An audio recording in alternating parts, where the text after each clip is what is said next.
Paz seja com todos. Grande satisfação poder estar com os irmãos, poder voltar aqui à nossa querida igreja do Parque Seleta, depois já de algum tempo, e poder compartilhar do 4º ano de existência, como organizada a igreja do Parque Seleta, e sempre feliz ao chegar aqui, ver rostos novos, irmãos queridos, que já tivemos a alegria de acompanhar durante algum tempo, e nos dá a satisfação, o Senhor Deus, nesta noite, de poder bendizer ao Senhor e de agradecer por mais um ano de existência dessa querida igreja. Trago um abraço do conselho da primeira igreja. Fico feliz porque o presbítero Moisés já passou por aqui, né, que acompanhou tanto vocês, e é uma satisfação poder estar com vocês. Ele falou que o meu sogro está feliz, ele está feliz porque está do lado da filha ali, né, que ele ama tanto, né? Então é uma alegria poder estar com irmãos queridos que começaram esta igreja, né, lá do outro lado, né, na avenida ali, e vimos tantas coisas acontecerem, né? Eu lembro de cultos que tinham muitas vezes só a Edna, muitas vezes a Maria Lite, né? E eram 3 pessoas, aí depois vieram as queridas irmãs, a família, de tantos outros que juntaram forças, e hoje nós temos aqui uma igreja linda, fulgurante, animada, feliz, né? Que louva a Deus, como a gente está vendo desde o primeiro momento. Continue assim e que cresça cada vez mais. Vocês têm um problema de espaço, é a nossa oração, tá bom? Vocês têm muitos problemas de espaço, né? Para que vocês pensem em crescer cada vez mais. Deus abençoe o conselho, agradeço o convite que me foi feito e louvo ao Senhor por esse momento. Eu queria fazer a leitura do texto da carta aos Filipenses, capítulo 1, e nós vamos ler dos versos de 21, eu vou até o 26, Filipenses 1, de 21 a 26, será o trecho para a nossa meditação, a meditação que eu já trouxe, inclusive, no dia de ontem, na igreja de Ribeirão Pires, que estive lá, e vou repetir, conversando um pouquinho com vocês a respeito disso, com algumas modificações. Filipenses, carta aos Filipenses, capítulo 1, 21 a 26. Porquanto para mim o viver é Cristo e o morrer é lucro. Entretanto, se o viver na carne traz fruto para o meu trabalho, já não sei o que hei de escolher. Ora, de um e outro lado estou constrangido, tendo o desejo de partir e estar com Cristo, o que é incomparavelmente melhor. Mas por vossa causa é mais necessário permanecer na carne. E convencido disto, estou certo de que permanecerei com todos vós, para o vosso progresso e gozo na fé, a fim de que aumente, quanto a mim, o motivo de vos gloriardes em Cristo Jesus, pela minha presença de novo convosco. Oremos. Senhor, queremos pedir a Tua bênção sobre nós, queremos pedir a Tua orientação, agradecidos, ó Deus, por 4 anos de existência desta querida igreja, a nossa igreja aqui no Parque Seleta. Obrigado, Senhor, pela vida de cada irmão e irmã que compõe esta igreja na atualidade, desde o mais novinho até o de mais idade, e que esta igreja, Senhor, se fortaleça cada vez mais na Tua palavra, esteja cada vez mais animada em Ti, e possa, Senhor, continuar brilhando aqui nesta região. Que o Teu Evangelho, ó Pai, alcance os corações, e que aqueles que aqui estejam cada vez mais fortalecidos na Tua palavra, e animados, ó Deus, em amar uns aos outros, e principalmente a Ti. Nós Te agradecemos, ó Deus, pelos 4 anos. Pedimos pelo reverendo Timóteo, que não está bem de saúde, cuide dele, ó Deus, recupere as suas forças, ajude-o, como também a sua família, ó Pai, talvez com uma virose, cuide deles, ó Senhor, para que eles fiquem fortalecidos e reanimados em Ti. Te agradecemos, ó Deus, por esta noite, te louvamos pedindo a Tua orientação, em nome do Teu Filho Jesus. Amém, Senhor. Amém. Ok. Meus irmãos, eu gostaria, a título de introdução, falar sobre uma senhora de Ipatinga. O nome dela é James Rodrigues. Esta senhora, de 97 anos, se formou em Direito aos 97 anos. Se formou em Direito. E dirigia um Fusquinha 66 e tinha uma vida ativa em Patinga, e o sonho dela era ser bacharel em Direito, e ela realizou esse sonho. Mas eu quero dizer para vocês, 97 anos. Quantos anos você tem? Responde só para você, tá bom? Então, quantos anos você tem? Imagine 97 anos. 97 anos. Você com 97 anos. Mas eu vou falar de um outro caso. O senhor Walter Ferreira, do Recife, que aos 81 anos também se formou na faculdade de Direito, e ao ser entrevistado por uma rádio local, ele disse: eu ainda quero fazer o exame da OAB e quero fazer ainda umas 2 especializações, com 81 anos. Quantos anos você tem? Quantos anos? Então, estou perguntando isso para você porque é muito importante em meio ao que eu quero dizer para você. Nós estamos aqui lidando com um texto de um homem que tem diante de si a vida, mas diante de si a morte. Ele está preso, provavelmente o ano 66 ou 67. Ele está preso e ele está numa situação onde ele vive as dificuldades da sua prisão. É uma prisão domiciliar. Diante de si, provavelmente, a guarda pretoriana e pessoas que podem procurá-lo, e ele pode pregar o evangelho naquela região. Mas sempre com uma ameaça. E que ameaça é essa? A qualquer momento alguém pode chamá-lo, não para ir embora e sair da prisão, mas para a morte, uma decapitação, que era o que geralmente acontecia naquela época. Era assim que acontecia. E eu vou pedir licença para você, só um pouco. Só para... Obrigado. Você vai ficar com calor agora aí, viu, Léo? Então ele está numa prisão, passando por dificuldades, e tem diante de si a vida ou diante de si a morte. É como se dissesse: qual é a expectativa de vida de Paulo nesse momento? É incerta. A expectativa incerta, ele não sabe quanto tempo mais vai viver. E é nesse sentido que eu queria chamar a tua atenção para uma expressão interessante que há no texto e que faz parte do tema da mensagem nesta noite. Olha o que diz o texto no verso 24 e 25. Mas por vossa causa é mais necessário permanecer na carne, e convencido disto, estou certo de que ficarei e permanecerei com todos vós para o vosso progresso e gozo na fé. Então, meus irmãos, se nós perguntássemos assim para Paulo: o que você prefere, Paulo? Você preferiria morrer ou você preferiria viver? Ele diria: eu prefiro viver. E se dissesse para ele: você prefere ir ou você prefere ficar? E ele diria: eu prefiro ficar. Mas se você entender bem, o outro lado é maravilhoso, a outra opção. Porque se ele fosse, ele estaria com Cristo. E o que ele diz? Estar com Cristo? Vamos, igreja? Melhor. É como se ele dissesse: eu tenho algo muito bom e eu tenho algo que não é tão bom assim. Eu prefiro o algo que não é tão bom assim, porque a outra opção seria estar com Cristo, que seria incomparavelmente melhor. Então ele está dizendo que prefere ficar. E aí eu posso dizer, ele está dizendo: prefere viver. Viver. E é isso que eu gostaria que você alimentasse no momento da mensagem nesta noite. Eu queria que você tivesse um desejo danado de viver.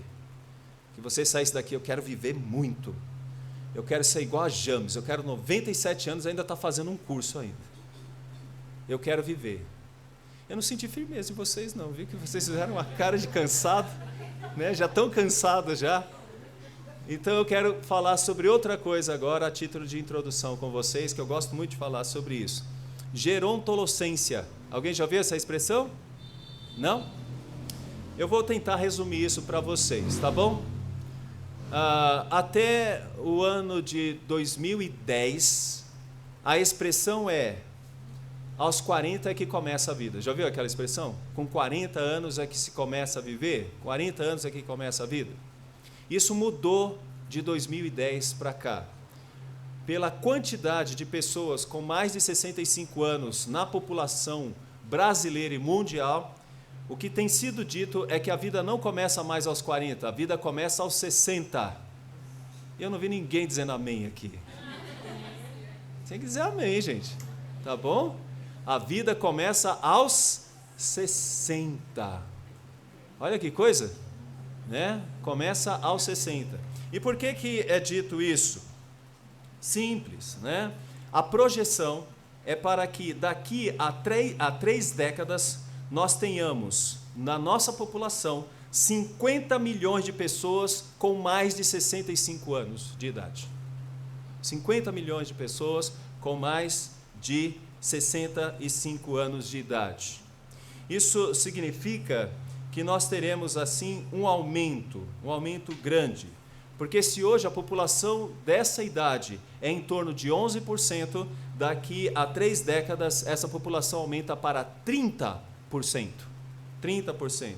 E esses dados não são nossos especificamente, é do IBGE. Significa que é assim que vai acontecer. Ou seja, nós teremos pessoas com acima de 65 anos, assim, de uma maneira muito maior, muito maior. Bom, não basta dizer muito.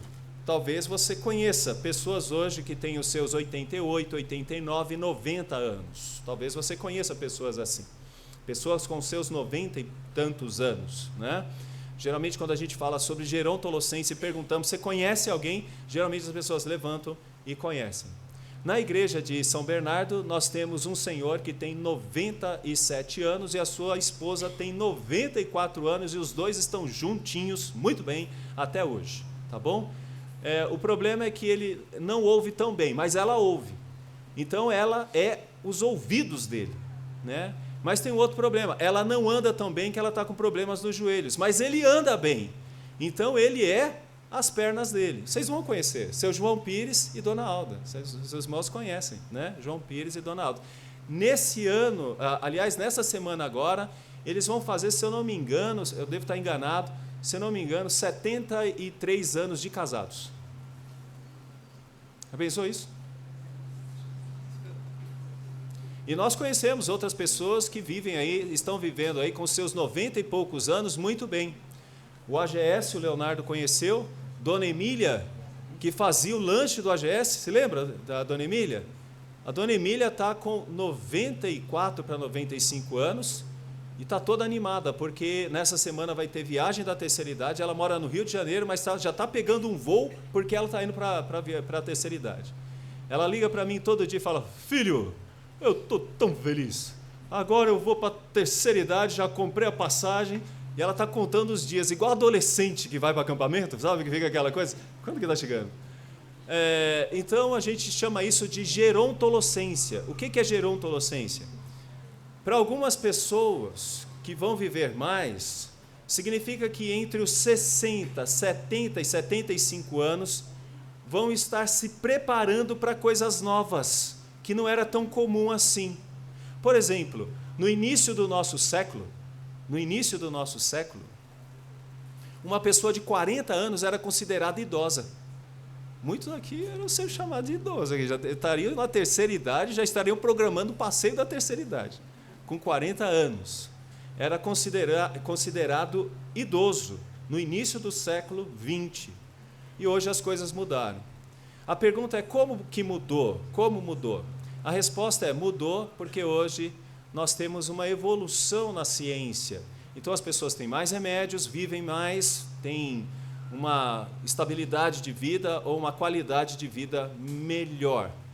E veja bem, não quero dizer que seja mais fácil, estou dizendo um pouco melhor, porque a Bíblia não mente, a Bíblia fala que depois de um certo tempo é enfado e canseira. Então é comum que realmente tenha dificuldades com relação à saúde. Mas o que isso me faz pensar a respeito desta mensagem que quero trazer a vocês.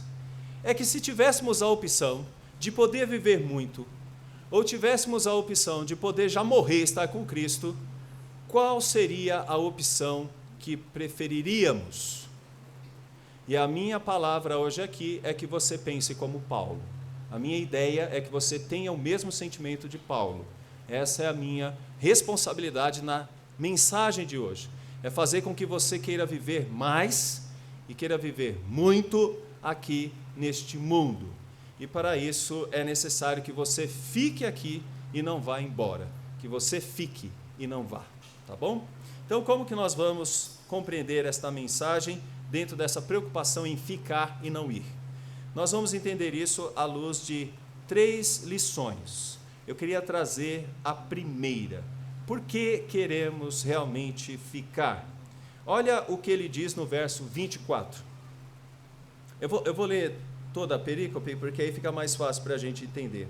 Ele vai dizer assim, olha, ora, verso 23, de um e outro lado estou constrangido. Ele está dizendo, é constrangedor. É como se dissesse, eu tenho o desejo de partir e estar com Cristo, o que é incomparavelmente melhor. Aí a gente percebe uma coisa, morrer em Cristo é maravilhoso. Seria uma coisa fantástica, descansar em Cristo. Mas ele está dizendo no verso 24, e aqui vem a minha primeira lição. Mas, e aí tem uma adversativa, ele usou a expressão mas, ele está dizendo, eu gostaria, mas não. Mas, por vossa causa, é mais necessário permanecer na carne. Ou seja, é necessário ficar aqui, na carne. E ele usa essa expressão que é maravilhosa. Ele diz, mas é por vossa causa. Então a minha primeira lição é, por que queremos ficar? Por causa do outro. Essa é a necessidade de ficar. É por causa do outro. Deixa eu dizer quem é o outro. Pense em Jesus dizendo, quem é o próximo? É o próximo, quem está perto de nós, quem está do nosso lado, quem está junto de nós. São as esposas, olha os maridos querendo viver muito para ficar do lado da esposa. As esposas querendo viver muito para ficar do lado dos maridos. É os pais querendo viver muito para ficar do lado dos filhos. Mas deixa eu dizer uma coisa, se você vai viver muito, se você tem aí a idade que tem, se você vai viver muito, imagina você vivendo até os 97 anos, você provavelmente vai ver o seu filho, vai ver o seu neto e vai ver o seu bisneto. E sabe que bênção é essa? É que o bisneto vai procurar você e vai falar assim, vó, me ajuda aqui, eu estou com um problema, você me ajuda? Vou! Você pode me ajudar aqui? Você pode me ajudar? Você está entendendo por que a gente quer viver muito? É porque a gente pode ser bênção não só para o filho, a gente pode ser bênção para o neto, e a gente pode ser bênção até para o bisneto. E quem sabe, tataraneto. E como eu sou ambicioso, tataraneto. É isso aí, tem que dizer amém. Porque você pode dizer assim, reverendo, o senhor está falando um negócio desse, eu já estou tão cansado. Eu já criei esses meninos, você está falando de neto. O senhor está falando de bisneto. O senhor não sabe, eu quero é descansar, reverendo. Eu quero é descansar. Deixa eu dizer uma coisa. Se a gente olhar para a vida de Paulo, nós vamos perceber o que ele passou. O que Paulo passou. Tantas coisas que Paulo passou. Eu quero que você medite um pouquinho sobre Paulo. Você está achando que a sua vida é difícil? Você está complicado? Está cansado? Estou cansado. Eu queria que você olhasse para Paulo e percebesse o que Paulo faz, a vida de Paulo.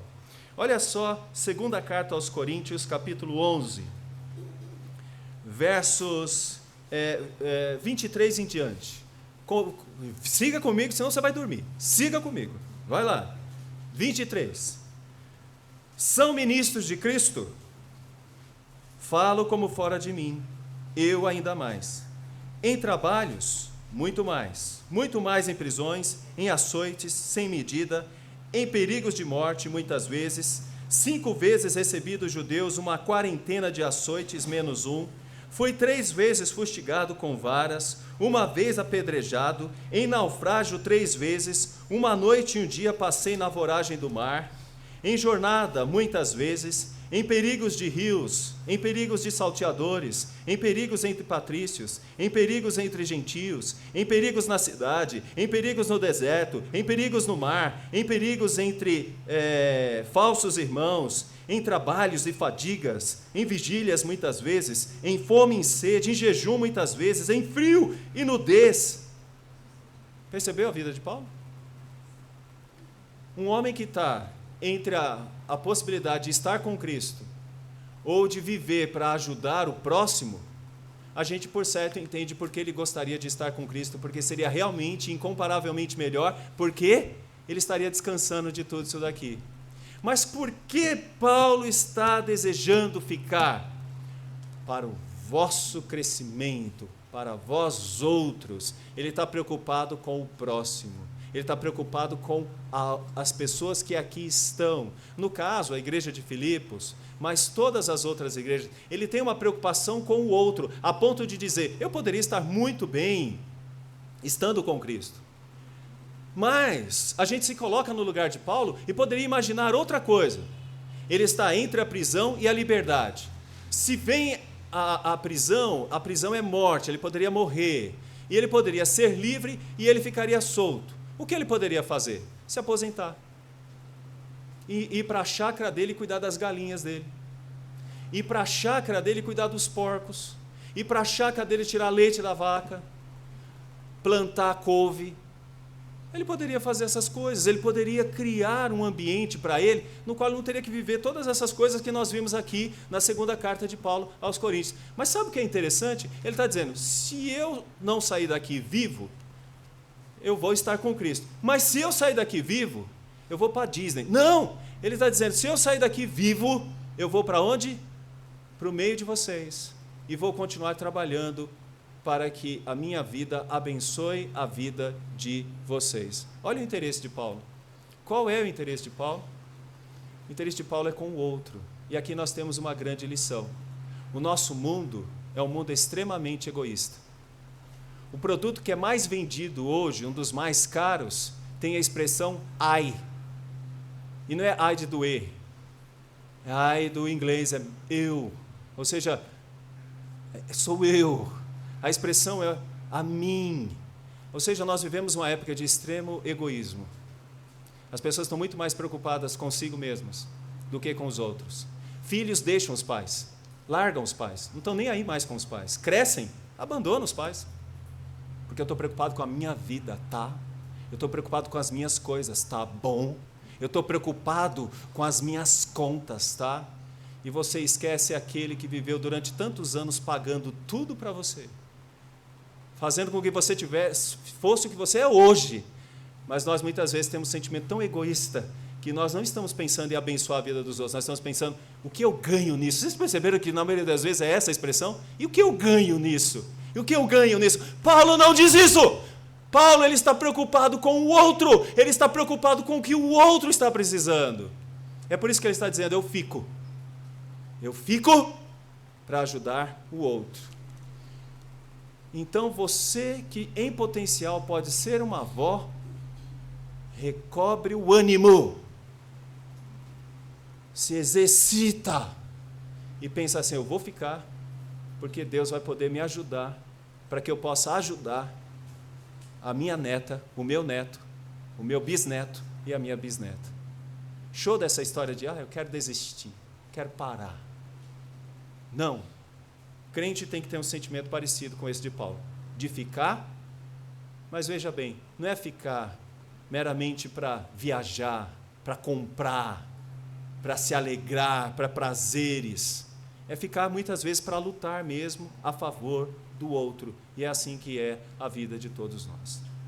Deu para entender a primeira lição? Ok? A segunda lição,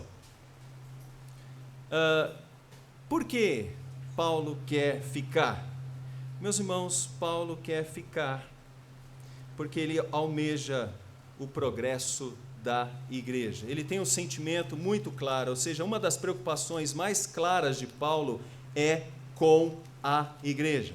Volte de novo o seu olhar para a segunda carta aos Coríntios, no capítulo 11, e ele fala sobre um monte de coisas que o preocupa, mas no verso de número 28, ele vai dizer algo muito interessante sobre a igreja.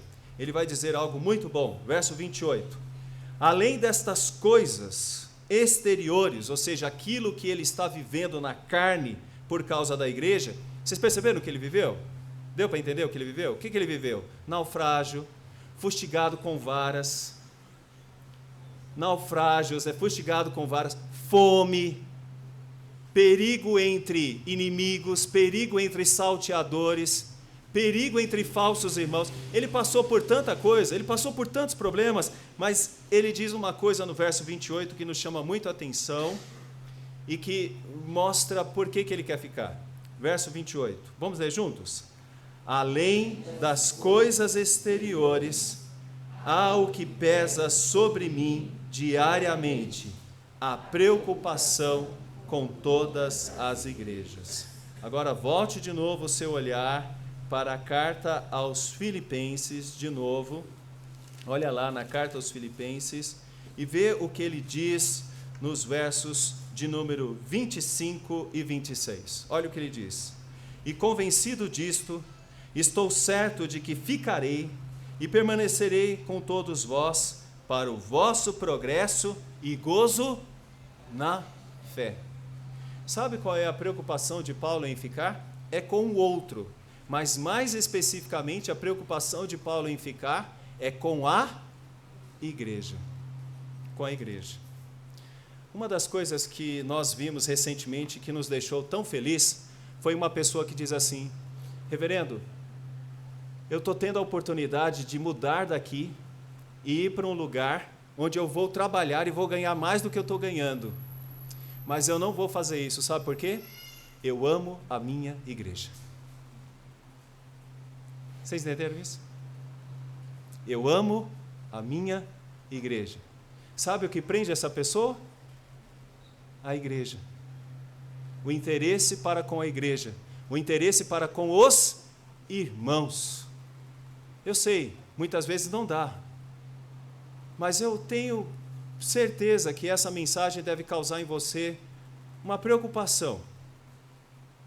A igreja, ela está realmente nos seus planos e ela faz parte das suas preocupações. Você está interessado no progresso da igreja? Muitas vezes a gente está interessado no nosso progresso. Mas e o progresso da igreja? Uma moça me procurou esses dias e eu fiquei tão feliz com a pergunta dela. Ela disse assim: reverendo, eu queria que o senhor me indicasse uma irmã da igreja que pudesse me ajudar e me aconselhar, uma pessoa de mais idade, é uma moça da mocidade. E ela falou assim: eu queria que o senhor procurasse alguém, me apontasse alguém da SAF que pudesse me ajudar com questões de mulheres, questões de mulher. Eu achei aquilo de uma beleza. Ela estava precisando de alguém para conversar a respeito de questões de mulher. E era necessário que ela encontrasse alguém da SAF para que ajudasse. Vocês estão entendendo o que eu estou dizendo?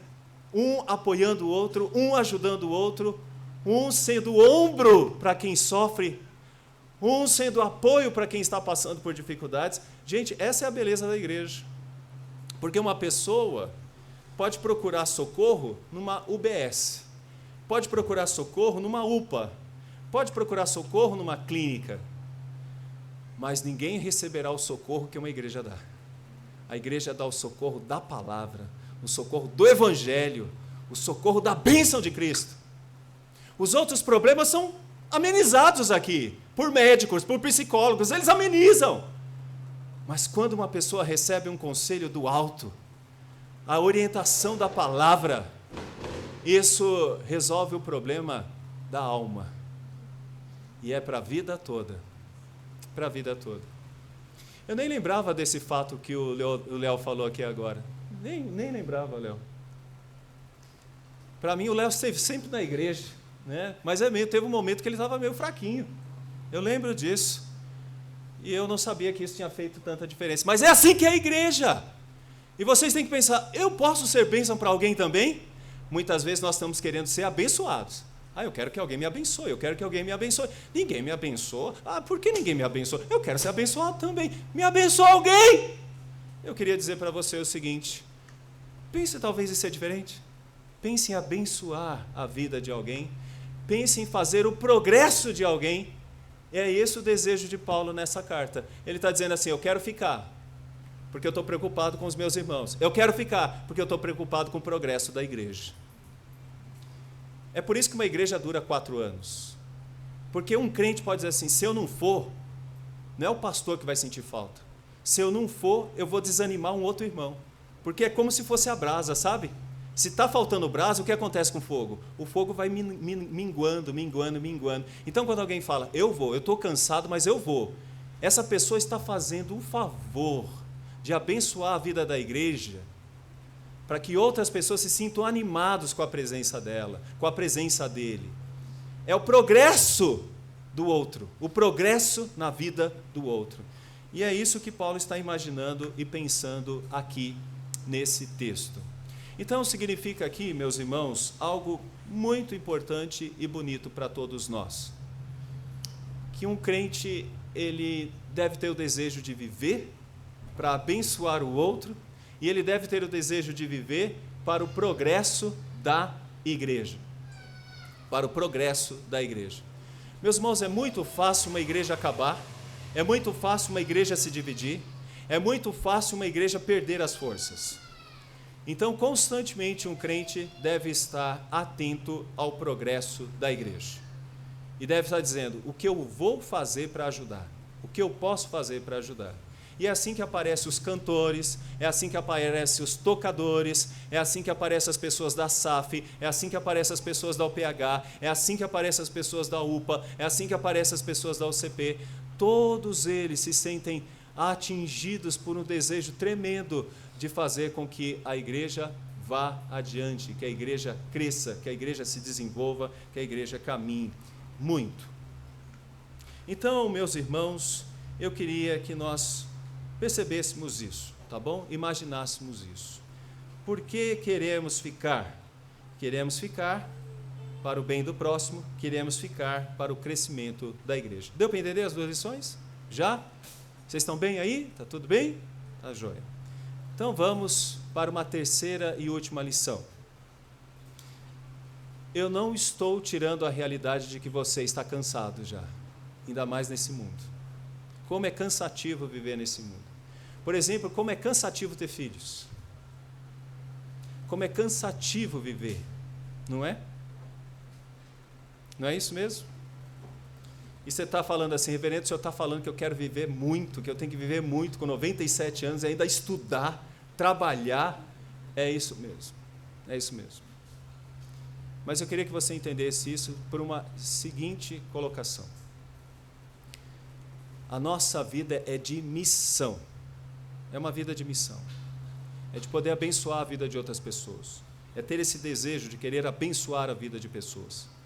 Mas para esta vida de missão, de querer viver muito, nós temos que tomar algumas atitudes. Deixa eu dizer algumas delas, tá bom? Algumas delas.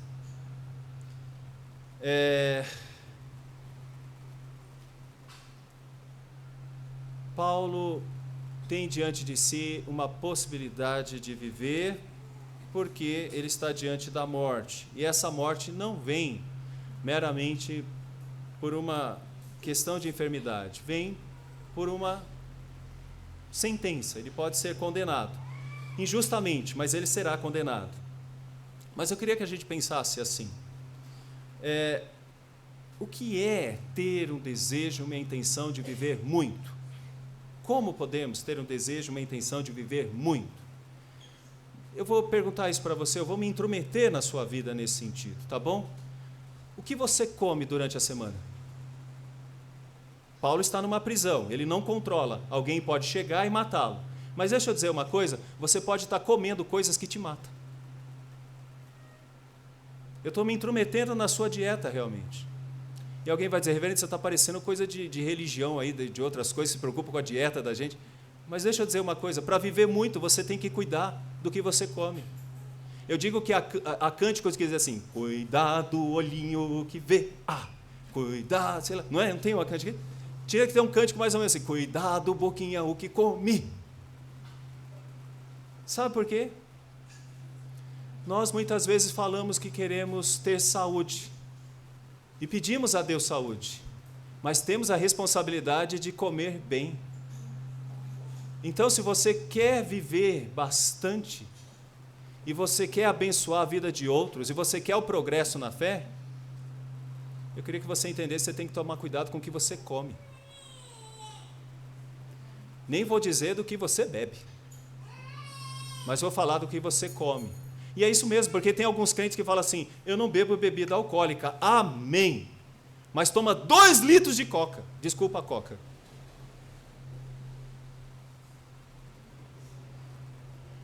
Refrigerante para lá, refrigerante para cá. E deixa eu dizer uma coisa para os jovens dessa igreja, vocês precisam ter qualidade de vida, jovens dessa igreja. Jovens vão para os fast foods, pegam lanches desse tamanho, baldes de refrigerante, e toma, e depois eu estou com problema no joelho, não sei porquê, é o pecado, eu não tenho sorte. Sabe por que nós temos uma geração mais forte? Se você pegar aqui os millennials, eles não tinham essas coisas não. Não tinha esses fast foods, não tinha essas coisas não. Comia o que tinha, mas geralmente tinha boa qualidade o que se comia. Era arroz com feijão, mas de boa qualidade. Um pé de galinha que é maravilhoso, mas de boa qualidade. Uma asinha de frango bem feita, mas de boa qualidade. Mas hoje não.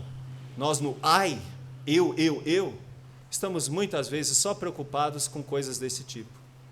E aí a gente pega um jovem de 30 anos que já está com problemas de colesterol, triglicérides, pré-diabético. E não é porque tem tendências genéticas, não é. É uma pessoa que não tem força, não tem ânimo. E sabe por que não tem ânimo? Porque não está se preparando para a vida.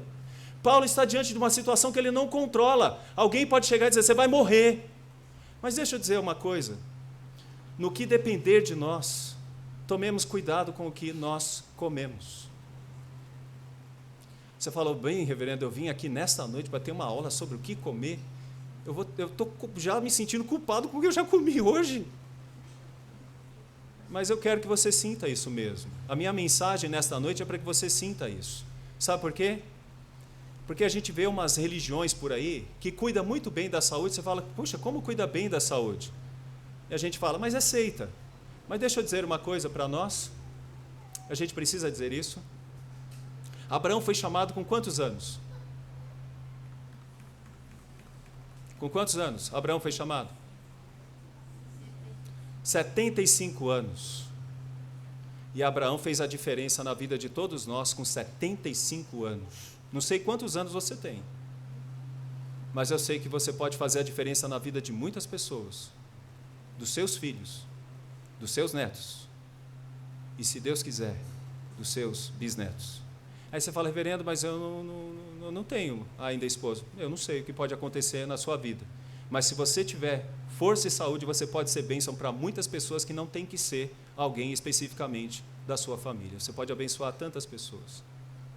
Paulo não tinha controle, mas nenhum aqui está em prisão, mas pode cuidar bem disso. Deixa eu falar sobre outra coisa a respeito disso também. Vou falar sobre outra coisa.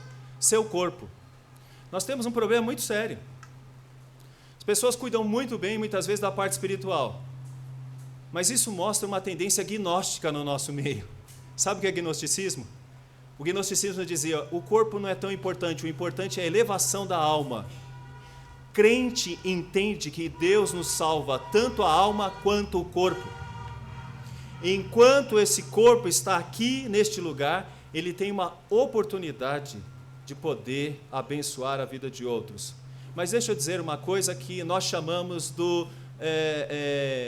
lição dos voos, lição de voos. Sabe como é a lição de voos?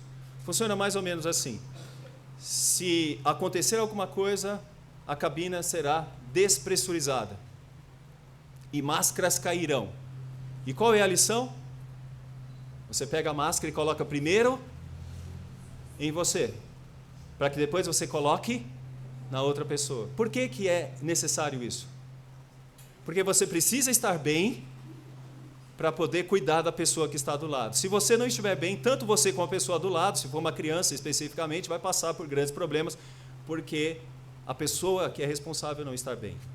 Então deixa eu dizer uma coisa, você é responsável, como Paulo é responsável. Nós somos sal da terra, nós somos luz do mundo.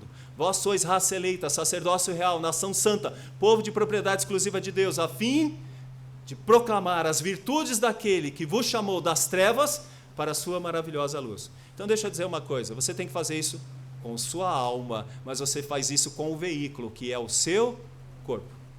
Você precisa estar bem com o corpo. Eu vou perguntar uma coisa para você. Você vai dizer assim, eu não tenho tempo, reverendo. Então eu vou pedir uma coisa para você, arruma tempo. Quantos aqui estão fazendo caminhada? Quantos? Quantos aqui estão procurando cuidar um pouco mais do corpo? E hoje nós encontramos isso em muitas praças, né? Tem aqueles bichinhos lá que você fica... A Erika sabe disso, né? Tem aquele negócio que você pode fazer assim, e talvez está pertinho de você, mas você diz, eu não tenho tempo, eu tenho tanta coisa para fazer, minha vida é tão cheia de coisas.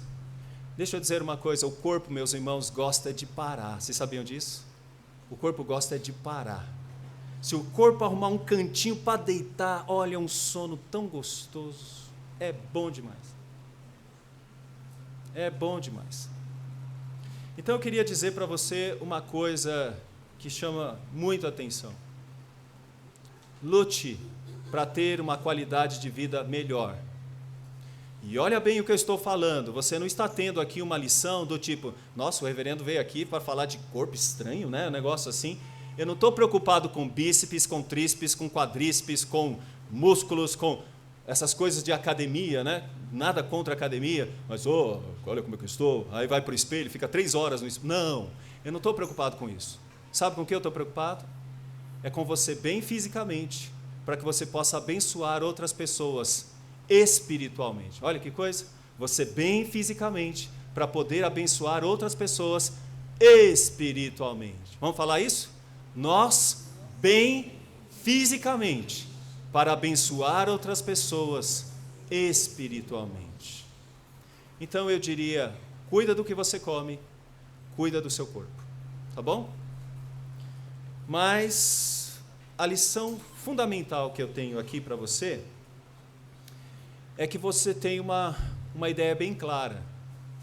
Você pode planejar, e a minha intenção é que você planeje viver mais, ficar mais aqui. A minha intenção é essa. Mas quem controla isso? Por mais que você coma bem, e por mais que você exercite bem o seu corpo, quem controla isso? Não é você. Você não sabe o que pode acontecer daqui a alguns minutos. E Paulo sabia muito bem disso. Volte os seus olhos agora para o versículo 20 do capítulo 1. Olha só o que diz o verso 20 do capítulo 1. Segundo a minha ardente expectativa e esperança. O que ele está dizendo é o seguinte, eu tenho um desejo de ficar, uma esperança, de que em nada serei envergonhado. Antes, com toda ousadia, como sempre também agora, será Cristo engrandecido no meu corpo, quer pela vida, quer pela morte. Gente, sabe o que ele está dizendo?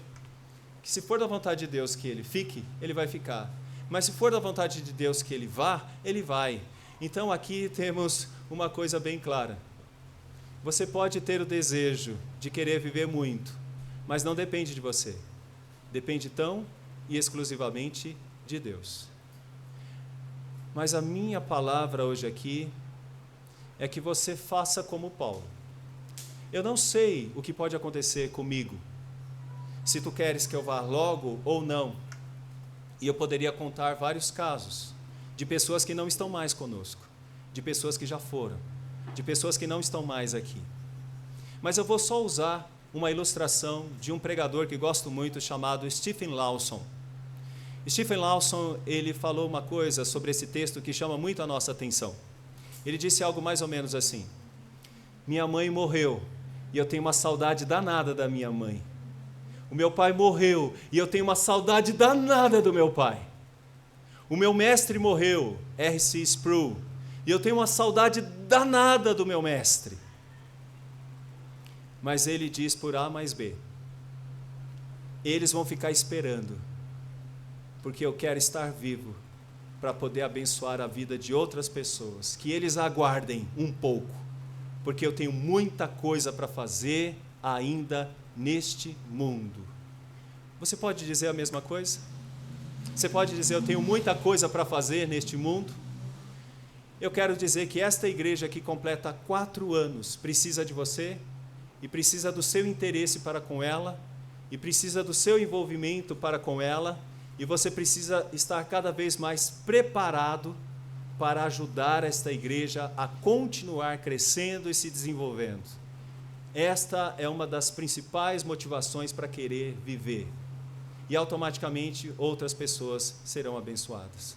É nesse sentido que eu gostaria muito que você fizesse uma oração e que você dissesse: Senhor, pode falar, me dê forças, me dê saúde, para que eu possa abençoar outras pessoas e a vida da minha igreja. Em nome de Jesus. Amém. Acabou. Deus abençoe vocês. Tchau, tchau.